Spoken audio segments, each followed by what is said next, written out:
is just sit up with their feet hip width apart, and then they're going to step one foot back onto the step.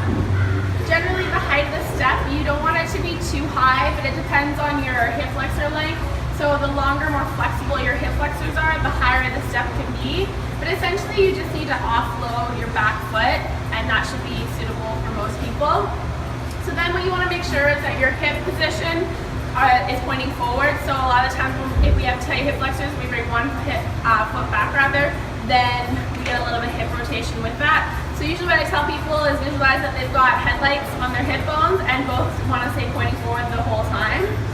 And then for your foot placement, you're just going to come a little bit further forward. So you want a relatively wide stance so you have lots of room to be able to flex the knee forward and drop the back knee down. So the next thing that you want to pay attention to is where your weight distribution is.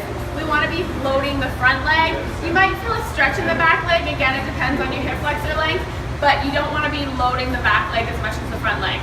So the execution of the exercise is going to be having Ian drop his back knee down. Again, loading through his front heel. He's keeping his shoulders and everything stacked over his hips, and then he's going to drive through that heel to come back up. So again, this is more of a single leg variation. I'll get you to do another rep. So again, keeping the torso, ribs are set, shoulders are stacked over the hips, and then he's driving up and down through this hip and knee. So it's primarily going to work your quads, hamstrings, and glutes of the front leg. A couple different progressions. Obviously, we can load it by putting a weight vest on, holding dumbbells, or using a barbell to load it.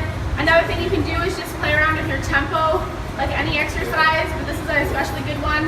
So doing a slightly slower, lower, so focusing a little bit on the eccentric lower here, a pause at the bottom, so really owning the end position, and then coming back up the top at a regular speed.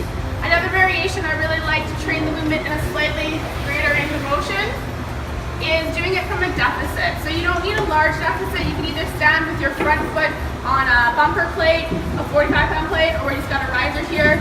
And now he's just got a little bit more range of motion that he can now pull through or have strength in that range of motion from the step here. This is a few different variations to do a rear elevated split squat.